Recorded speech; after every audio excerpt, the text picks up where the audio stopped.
So today we're going to be looking at the Aurora65 from Odin Gaming. Inside the box, we're going to get a switch puller, keycap puller, a tool, as well as a braided USB-C cable. And of course, the keyboard. It does have a recessed USB-C port, which is nice, some pretty good feet, and a polycarbonate bottom, which is a bit rougher of finishes, not quite as smooth as I've seen on some more recent keyboards. I do wish it was a tad bit better. And while there are some pre-installed Durox stabilizers that do have some lubricant from the factory in them, I do recommend adding more, or else you're gonna get some spacebar and stabilizer tick. Now, before I get too involved in actually building this keyboard, let's open this up and see what's inside. And it's probably a good time to mention this is not a sponsored or paid video, just some of my thoughts on this keyboard. Opening this up, we'll discover that this has a hot swap PCB, which is really nice. It does have stabilizer washers installed too, which is kind of unnecessary for hot swap keyboards, but again, nice thing to have. It is a Yonkar PCB too, which is pretty awesome. Now this is a 3-piece construction case, so we're gonna remove this second piece here, and we discovered that it has gaskets.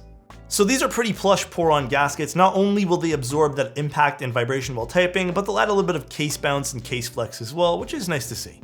And the keyboard also has some pre-installed PE film, which is completely personal preference. It will give the keyboard a more marbly sound signature.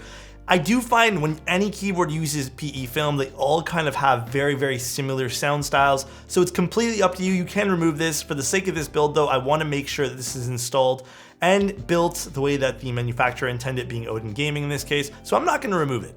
Again, it's not a bad thing if you like PE film. It does have a very generic sound profile though. A lot of people like it. I think it sounds pretty good too.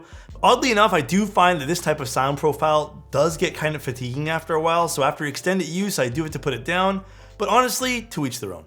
And before I forget to mention too, there is an additional piece of foam in between the plate and PCB. And as I was reassembling the case, I noticed one small oddity, which I'll show you guys right now. And what you're seeing is actually the PCB and plate assembly moving back and forth. It doesn't seem to lock nicely in place in this keyboard. I did go back in and I tried to tighten everything back up together.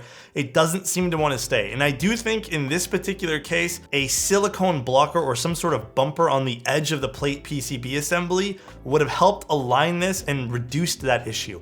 Now, is this a big issue? Not really. After some testing with the board and making sure that it doesn't have any sort of knocking or rocking while you're actually typing, it's a pretty non-issue. But I just wanted to point it out because I do feel like that's something that can be improved upon.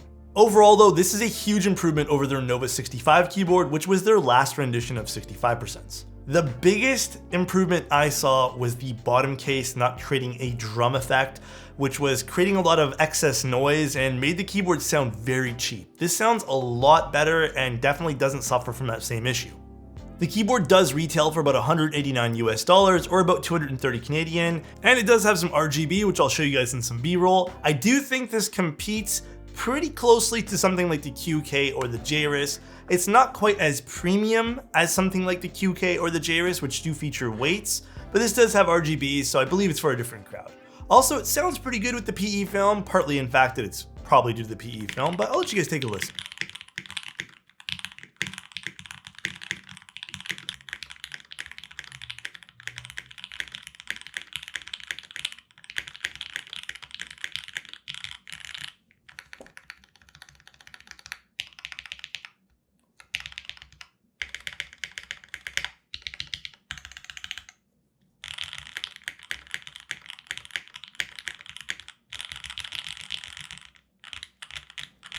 And I think it's important to keep in mind that this isn't really geared towards someone who's looking for a really custom or hyper enthusiast experience, more so someone who's looking for just a good experience right out of the box. And in that case there, for $190, I do recommend this. But that's pretty much it for now, guys. Everyone take care and peace.